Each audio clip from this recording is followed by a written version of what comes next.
Hey, we're back. It's Matty and Gary, and this is Let's Talk F1.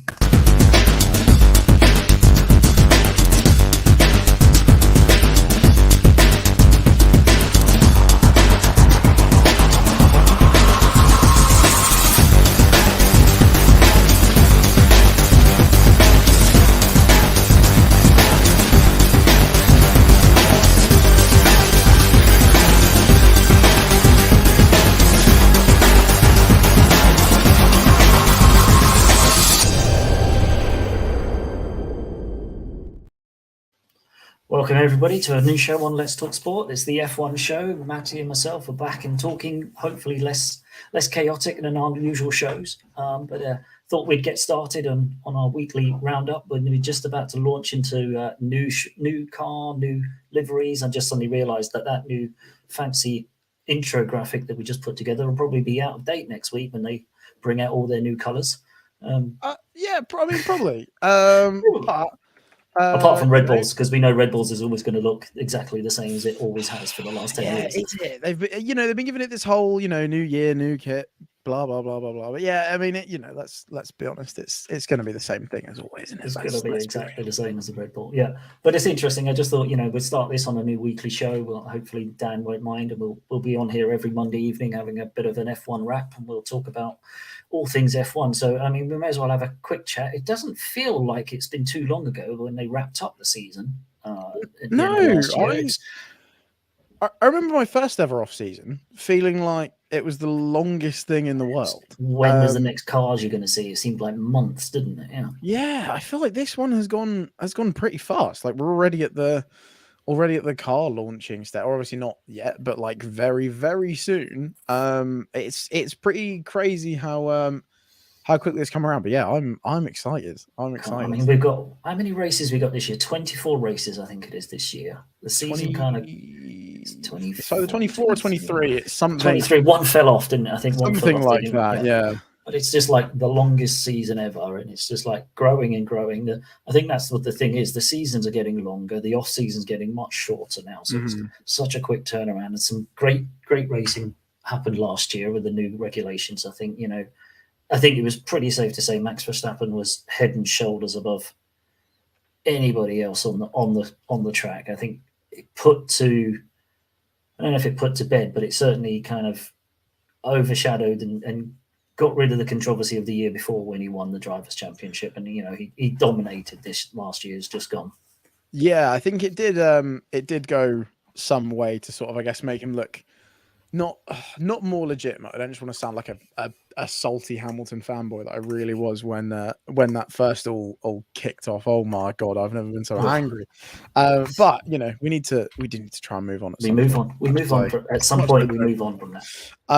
But yeah, I think last season you'd definitely say it was a much less, I guess, controversial one for Verstappen. Obviously, there was all the stuff with like the cost cap breaches and stuff. Like whether you like or dislike Red Bull, I think you have to give it to them that they are pure blockbuster. Like whether it even be like Max Verstappen or stuff going on behind the scenes, or Helmut Marko, or like it is pure entertainment. Like I feel like every sport needs every sport needs a bad boy. Every sport needs So as much as I don't like them, they are pure entertainment. Like you've got to respect it. I think in some jealous sort of envious way, because they have been massively successful since they came into the sport and took over the Jaguar team. They were the Jaguar team, weren't they?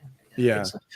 So they've thrown money at it. They've done amazing for the motorsport, in general, the Red Bull Academy and all that sort of stuff. But you're right, as a tabloid, as an excitement, as a team that just messes up things, just shakes up the establishment. Red Bull are definitely up there. And I think you never know what you're going to get. It's nuts when you consider like what they are as well. Like, right, when you think of like the like titans of the sport, like obviously the first name that would come to mind would be teams like Ferrari and McLaren, like very historical, massive, huge car brands. I guess in more recent times, obviously Mercedes have come in and been very, very, very successful, obviously in the last era of cars.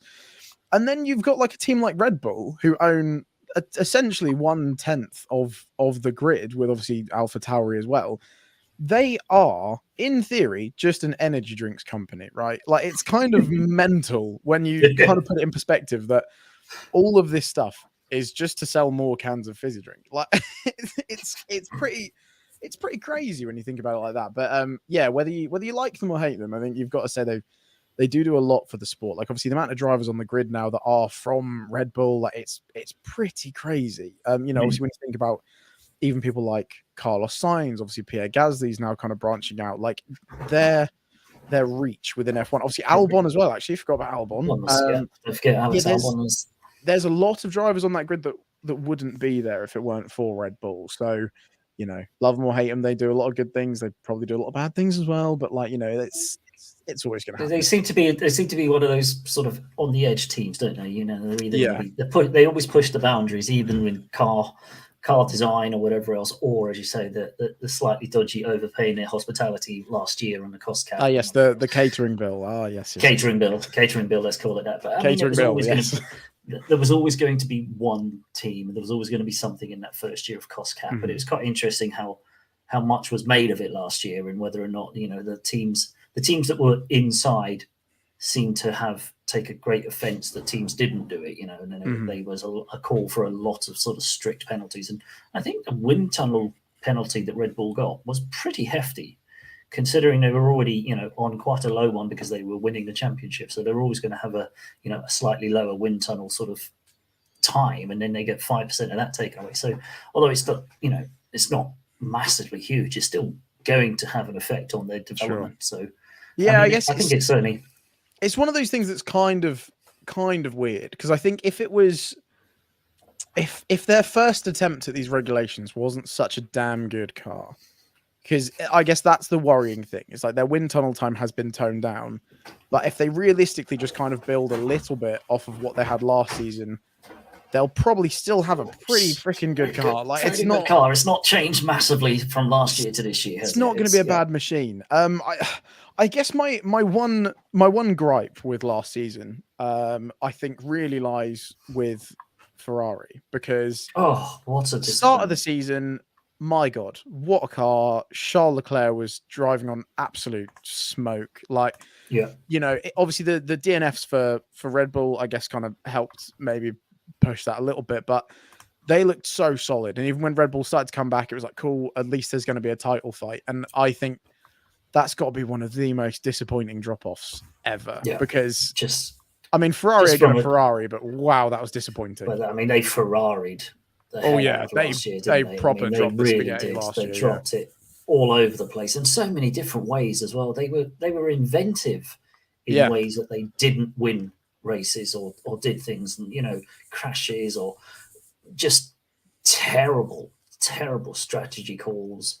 Yeah, that's the kind of thing that really stumps me, is even ones that you're like, God, you'd really have to mess this one up. Like, Charles Leclerc finally puts it on pole for Monaco, and you'd think, oh no, he didn't actually. Was it Perez that got it on pole? Perez got pole in Monaco, yeah. But, you know, obviously with the weather conditions and stuff, and obviously Red Bull pitted, and like Charles didn't, and it just thought, oh my God, right, they've literally got it. They've got the position now. Like, they'd have to really mess this one up. Have a complete brain fade to mess this one up. And somehow they get my guy to finish fourth because Carlos Sainz in his car whilst driving an F1 car around Monaco, which is like, you know, I guess it was famously quoted as is like riding a bike around an apartment. Yeah, makes a better strategy call than the Ferrari strategists. And it's like, oh my God, like how? Yeah. With the amount of data that teams have, how are they messing it up that badly? I mean, it was a very Italian sort of thing, wasn't it? And it was very a Ferrari. It was very much a Spursy type thing to use our time. Reference from other things. So, I mean, it was quite interesting because obviously in the interim, if you catch up with it, there's been a merry-go-round, which usually is in F1. Not so much on the drivers this time, though. Which I team principal silly season. Team principal silly season. It was. Oh, he's left. He's gone here. He's gone there. They've moved here. It was like, whoa. What did you think about? I guess we'll carry on where we were previously. What did you think Binotto had to go at Ferrari? Because I find that Ferrari seat that's so difficult because there's only toughy one, very certain people that can fill that. That's not just any team principal role. That is the creme that de la is the creme pinnacle of. I mean, that is everything, isn't it? That is almost it's almost like a national team. Oh, The big Ferrari time, yeah. team as well. It brings with it so much pressure, so much desire to win, so much of the history and everything Yeah, else. it's the heritage more than anything because that's not just a team. I guess not that like if Toto Wolff stepped down and someone else stepped in, it wouldn't be like a big deal. But Mercedes have, in relative terms, not been around for that big a time, at least in like recent history in F1. Ferrari have literally been there since day one. Since the first day. They're the only ever-present team. Nothing has changed. No different brands have come in. It has been Ferrari. I mean, there's literally been the red car from year one, isn't it? So, and like I feel like if anyone thinks of F1, I feel like that's the go-to name. Like as successful as like Red Bull and Mercedes have been in recent series, I feel like you think you go to the red Ferrari. car Ferrari. That's what you think. That's where they sell their cars from. That's where they sell their road cars. Everything, and it's Ferrari.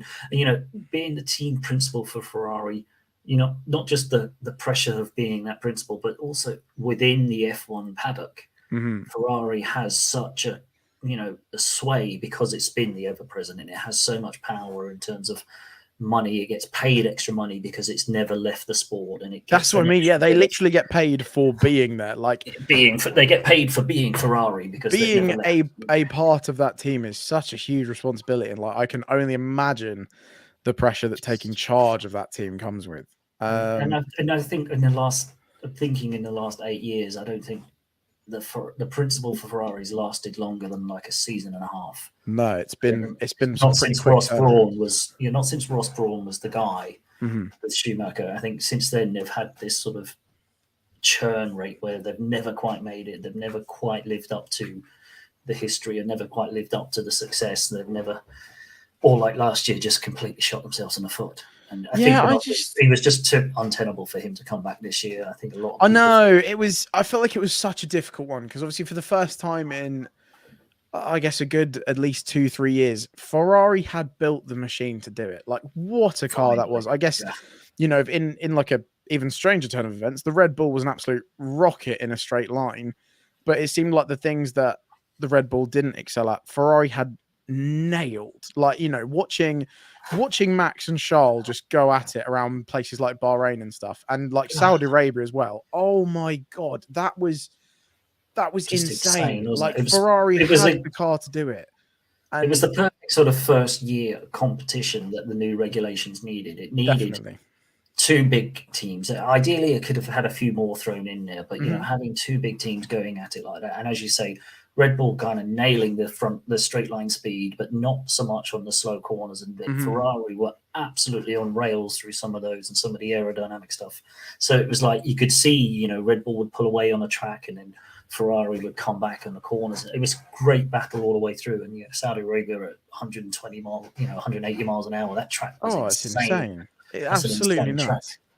And I think it's nice having the drivers to compete for it as well. Like, I feel like Verstappen and Leclerc feels like such a wicked, because I feel like they're very I guess like slightly different styles. Like Verstappen's obviously very aggressive, and Charles Leclerc, I guess it sometimes feels like over the radio he gets quite frustrated, but I think sometimes in that Ferrari seat, it's probably quite easy to get frustrated with that team, to be fair. But he seems much more the team that was doing what he was doing to him. Yeah, exactly. That the guy's going to get frustrated. But Charles Leclerc seems much more of a cool, calm, calculated kind of guy, and I feel like that we were absolutely robbed of that rivalry, because I think I don't think it's too controversial of me to say. I feel like when Ferrari kind of massively dropped off last season, got not boring, but I think it started to get a bit like, when it was like Spa, it was like, oh God, how low down is Verstappen going to start? He's probably still going to find a way to win this. And he did. Yeah. So I don't think it's taking 15 grid penalties, and then you were like, well, he's still going to win, isn't he? Yeah, exactly. It was like he'll do it. He'll get the job done. So I don't think it's that unfair for me to say it got like a little bit boring towards the end. So I really hope Ferrari can sort themselves out. Maybe Maybe Mercedes are going to come back into it. I don't know. Like, Well, I think last year was definitely a learning year for them. My God. Oh, big time. I mean, there were times when they got that porpoising sorted out and they got that car to look okay. And Brazil, they looked really good around there. So, the car was obviously not inherently terribly bad, but it was obviously just riding too low. Or they just went with such a wild concept. Like that, like the no side pods idea. I mean, how they managed to keep that thing cool, by the way. How did that car... Like, considering how mental that concept was, the fact that it only broke down like once is pretty, and that was the last race of the season anyway. So, like, I mean, good, but also bad job, Mercedes engineering team. I think is a bit of a weird one, but well done, but also well done for not breaking your car, but for somehow not making it's reliable, but it's not very fast or very comfy because that seemed to be the issue with it. It's riding a seesaw at 200 miles an hour. That's what everyone loves to do. It looked pretty painful for the drivers in that silver, black, whatever color it was. I can't. It's half and half, wasn't it? Yeah. And I just wonder who else this year had enough. With the changes on that sort of team principles, have some teams lost momentum? I think McLaren losing Seidel is probably quite a big thing. That's a big. massive move. That's a massive move. That's definitely a move for the future because obviously with the Audi talk that they're going to come and join, that's why he's gone that way. And I totally get it. But I think that's going to be a massive loss for the McLaren, who I thought after last year, I thought they just kind of might have turned the corner and might be finally starting to put it back together again. But then, Piastri is a brand new driver. That's going to be an interesting one. I think there's a couple of new faces that have come on board, as well as the the team principal stuff that's going to really mix things up a bit. Yeah, I think one of the teams I'm most excited for, and to be fair, I think with how kind of last season went, I don't think it could get too much worse. I'm excited for Williams. I think bringing in, is it James Vowles that's gone to them? Yeah. I think James, from McLaren, he's gone. No, it's from Mercedes, isn't it? From Mercedes, I think because he was their head of strategy, wasn't there? So I think that's a big move. So I think that could serve them. I was quite surprised that Jos Capito went, but I guess maybe after the change of regulations and it's still not being a great car, it's arguable. But I think that's a big now move. that Williams are owned by that sort of capital company, aren't they? They're not owned by Frank anymore, so there's a little bit more business, models. Yeah, it's a lot more. It's a lot less of like a passion project now, and it's going to be more of a, sporting team. We need to get back to winning ways. But I also think as much as I loved Go Tiffy, I think it was definitely his time to go. So I'm quite excited to see Logan Sargent. I'm excited to see what he brings to the table. To be fair, I think that's going to be an interesting watch. Yeah, definitely. I think there's some interesting young ones. Piastri, Sargent at Williams, I think is going to be really interesting. Got a point to prove. It's definitely there. I don't want to say it's there to specifically target a new audience, but we're going to Vegas this year. No, I was going to say I think there's some strategy behind that. Yeah, there's some strategy behind. Well, hey, look at us. We've got an American driver. Well, let's come and support us. Join the Williams. We've got. I mean, they've got the history. I mean, I grew up with Williams being the absolute dominant car. Yeah. That blue and yellow and white car was just, always at the front for years.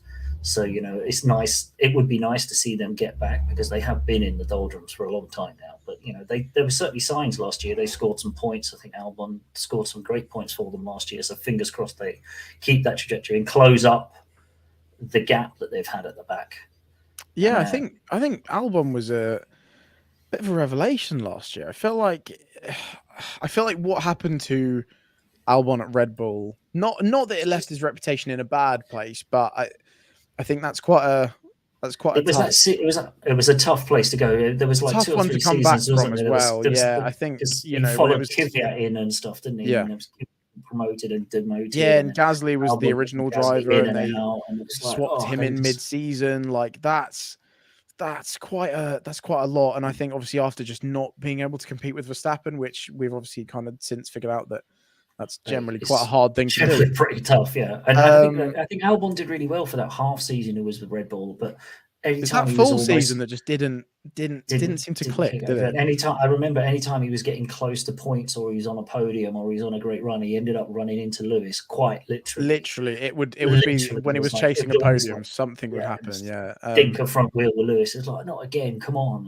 And he never quite recovered for the next full season. And I think, as you say, I think the realization of just how quick Max was a bit a wake up call, because it's same machine and everything else, and it's like, geez, he's still that much quicker. And fair play to Perez, he's stuck with him, but he's still also, and I think he's got as close as a teammate has done. But even it's noticeable. There's a drop, noticeable 0.2, 0.3 seconds that Verstappen is still much quicker than his teammate, which it's hard to imagine that happening at another team without there being changes. And that's what Red Bull have done to change it up and keep him alive and keep the pressure on Max, potentially, of, hey, we brought somebody else in, but he's risen above it. But it has seemed to have taken a Kvyat's, I think he's in DTM, or he's driving Formula something E like now, that. So he's around, but he certainly took a confidence knock, and I think Alex did as well. But to get back in to Williams and prove that his racecraft and some of the races and some of the points he scored last season were amazing for them. So fair play to him. And in that team leader role, I think he flourished. I think he took that George Russell place at Williams, and he kind of stepped into, he was the number one driver. He was the leader of the team, although Latifi was there for longer, but Latifi just never lived up to anything. He was always just didn't quite fit. I don't know if it was too much of a struggle for him in a car that wasn't good. I think that was the problem. I think Russell and Albon were able to drive through the problems that the Williams had, whereas I think Latifi was kind of hampered by them. Yeah, I think I don't think you ever want to necessarily just label a driver as a pay driver, but I think sometimes it's a bit hard to look at what Latifi offers. To look past it, other than Canadian sponsorship, other than the finances. I guess from one pay driver to another, actually, one of the things that I'm really excited to see next season, because I think this is just going to absolutely go nuclear. Lance Stroll and Fernando Alonso being teammates. Somebody just lit the touch paper at that Silverstone Aston Martin factory, didn't they? Just thought, this feels like it is going to kick off, because, like, obviously Vettel was there last year. Vettel's a pretty calm guy. We all know that he's fairly calm. Man's won world championships. He knows what he's doing. Alonso and Stroll came to some pretty big blows last season. Obviously, rewind to Cota and that whole thing. That was one hell of a crash because Stroll did some rather dangerous driving. Rather risky elbows out. And Fernando's a bit of a fiery guy as well. He's not really one to keep his cool. And obviously, I guess when who is funding the Aston Martin team is Alonso necessarily going to be okay with maybe not playing second fiddle, but that's a hell of a dynamic to insert him into. He's not going to be the number one, is he? I mean, we saw what happened when Lewis kind of usurped him at McLaren when he was supposed to be the number one driver, and that all got a bit tasty at the Hungarian Grand Prix when the whole pit stops and whatever else. And, and it's never gone well. And I feel for Fernando. I think he's the driver who should have many more world championships than he did get. And, but he's always seemed to move teams at just the wrong time. He's never had the luck. But I think the fiery aspect of that, and will he accept being on an even par sort of scoring with Stroll, who has done well. He's been successful for a team which maybe has been low to mid-table, scored a few points here and there, but he's not really set the world alight. And he is always labelled with that, you're only there because Daddy owns the team. Will Fernando accept being not the number one there?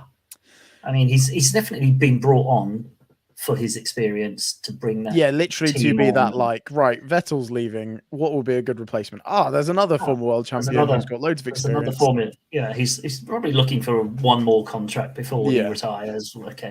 And you can see all that benefit, and Alonso can bring all that. And definitely a different type of driver than Seb.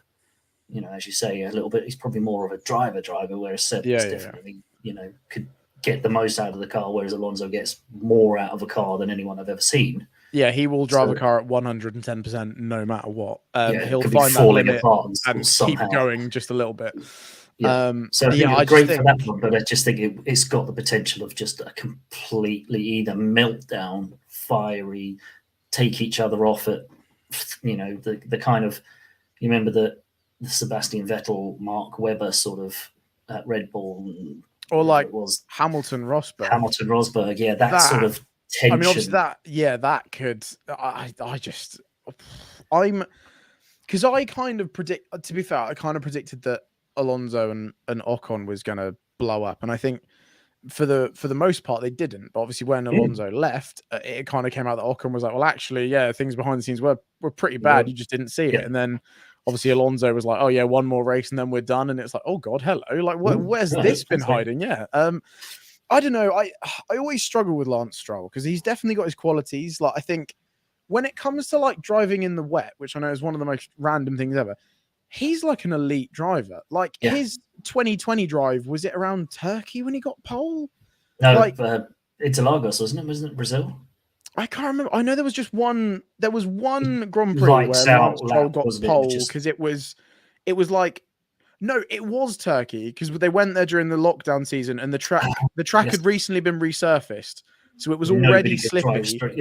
And then it was torrential rain the whole weekend. And I remember watching Stroll drive that car around that track. It was unreal. Like it was a genuine I don't want to say like masterclass, but like he was just getting things out of that car that. Because that Racing Point car was quick, but it definitely wasn't the fastest car on the grid. But it could barely turn, could it? It could go straight. He was pulling off a madness in that qualifying. So, like, I feel like Lance Stroll has those moments when it's like, oh my god, this kid is so talented, and then he does other things like Cota of last year, and it's like, oh my god, what is he doing? Like, it's the talent so there, but it only flashes, doesn't it? And the consistency is the problem for him. I think it's the frustration comes through, and it almost. Spoiled kiddie daddy, it doesn't matter. There's that aspect to some of the mistakes he makes where he's not concentrated or whatever else, where he gets frustrated because it's not going his way, and you can't do that with a $100 million car or whatever else, and you just bin it in a wall. But he can because hey, guess what? I'm a new one, right? He can. So it's been interesting on that one. There's some interest, and I think that the all French.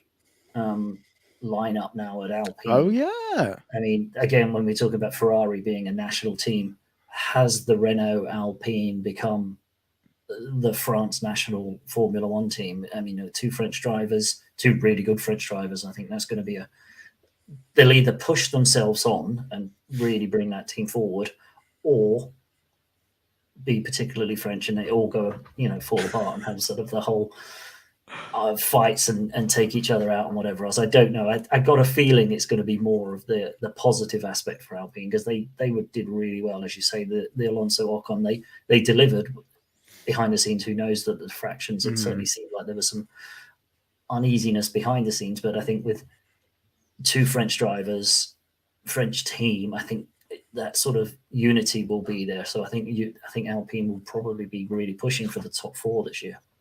I think so. I think they're going to be quick. Like you said, they've got a good combination of drivers as well. Like, I think Ocon is maybe not necessarily always the most like spectacular standout-ish driver, but he's very consistent in getting results and with like a good pace. And I guess you could probably put Pierre Gasly under that same banner. I think I remember he's had a couple of really good seasons at AlphaTauri where he's really got the max out of that car. Like I can't remember if it was the 20 or the 21 season, but it would always be like the solid kind of top five, and then like Gasly would just be in sixth, like every weekend. It didn't really matter where you were. Gasly was just top five. Whoever's kind of retired, it's 1, 2, 3, 4, 5.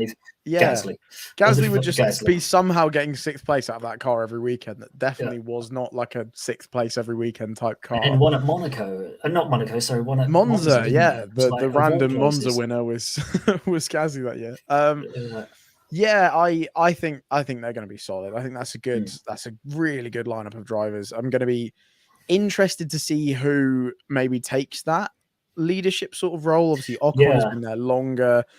Gasly's situation has been pretty pretty, I guess, like suspended for like the last couple of years. It's always been like he can't stay at AlphaTauri forever, but like he's never going back to Red Bull. Like what's happening? Yeah. So I think I'm excited to see how that contest plays out. And then it leaves us with the, who have we got? So we got still the Ferrari team. I still think Ferrari have probably got the strongest driver lineup with Sainz and Leclerc. I think it's a very rounded lineup. I think I like it. I think. Oh God, I don't know. That's tough. To be fair, I like both drivers. I think they're both really good, consistent drivers, and they're both drivers that on their day, especially now that Sainz has proven he can win a Grand Prix. I think that adds a little something, because I think until that point there was always that little asterisk that it's like, okay, well, we know Charles can win a race. Can Carlos actually do it? Like, does he have that cutting edge? But he's definitely proven that he has that now. Obviously obviously Mercedes haven't changed their lineup. Red Bull haven't either. So that's 3 hopefully very good and competitive, very stable. I know obviously Verstappen and Perez, that sort of kicked off towards the end of last year. That seems not moving over. Seems to be all ironed out and whatever else. But seems to have got sorted, but if not, Daniel Ricciardo's waiting in the wings. Do we see another mid-season swap from the Bulls? Who knows? Red Bull just pulled their second driver because he's not working out again, and reunite Verstappen. Well, because what a partnership that was. To be fair, they were like best friends. Those two love each other. Buddied up, weren't they? Yeah. So you'd potentially have to say, if things with Perez don't go well, that could be something to factor in. That could be like, okay, well, as much as we like to say there's not a first driver, you're not really playing ball with Verstappen. Yeah, you're not playing. We have someone who will. Bye. We know this guy knows the system. It didn't work out. He left. It's not worked out for him. Again, very much in an Alonso moving just at the wrong sort of time. I think he had to get out. I think it was pretty obvious that Max was taking his spot as the number one driver. At the time, it was the right move for him, I think. But it just didn't pan out at Renault, and then didn't pan out at McLaren. And I think the McLaren one is such a weird one, because at Renault, Ricciardo was so good, and he was outperforming Ocon to like a ridiculous level at his last year. Like it was. It was a pretty much like schooling. Like Ricciardo was so good, and not that Ocon wasn't good, but Ricciardo was just pulling things out of that car that were like mental. And I think when that Ricciardo to McLaren move was announced, everyone was so hyped. Like I was really excited about it. I thought, Lando and Daniel together, I thought that would have been a wicked partnering, and it's just one of those things that never really clicked, which I think is such a shame, because I was so excited. As a pairing, it looked like it clicked. It just didn't look like he ever got to grips with the car. I mean, there was just something there that wasn't clicking for him. Just wasn't to his liking. It's either he didn't like the way that it was set up or designed, because it was designed for Lando's driving style, and it just never quite got it under control and the confidence that he wanted. And love the guy. I think he's amazing, and I'm glad he's not leaving the paddock. Yeah, I'm gutted he's not a permanent driver, but I'm glad he's found a home somewhere. That's okay. Hopefully we'll see that smile back again. Yeah. So looking ahead, I know we've got some team launches, or we've got some, we say team launches. I know we've got some livery launches tomorrow that the Haas show up with let me guess, it's probably going to be predominantly white with red and blue in there somewhere, because of the Gene Haas sort of look. Yeah, hopefully, I mean, even a little bit more to it. But. Even their new sponsor, MoneyGram, obviously, I'm excited. That means they have a bit more money on board. But MoneyGram, their predominant colors are white and red. So I wouldn't expect it to change anytime soon. Not massively different. It might be more red and blue than the massive white car that they drove around with unspoiled last year, but I can't imagine it's going to be massively different. But yeah, and then we're starting to move towards pre-season, which is amazing. The pre-season testing, they'll start actually seeing cars on the track, which I can't believe, as I said at the beginning, I can't believe it's already happening. But it's crazy, man. It's absolutely crazy that we're already back here. But no, I'm excited. I'm excited, to be fair. I think it's going to be good. I just hope we get more of a fight, because I think all in all, I think the regulations were a good shake-up. I think some of the performances that teams like Haas, some of the Alfa Romeo performances that we got, I think were pretty exceptional and stuff that, you know, we definitely wouldn't have seen in like years prior. So I think the shake-up was good. I just think that was my main gripe was just as soon as that title fight fizzled out. Because I feel like it was the hope that killed you. I feel like every weekend I was like, no, Ferrari are going to get there, get it together. Right.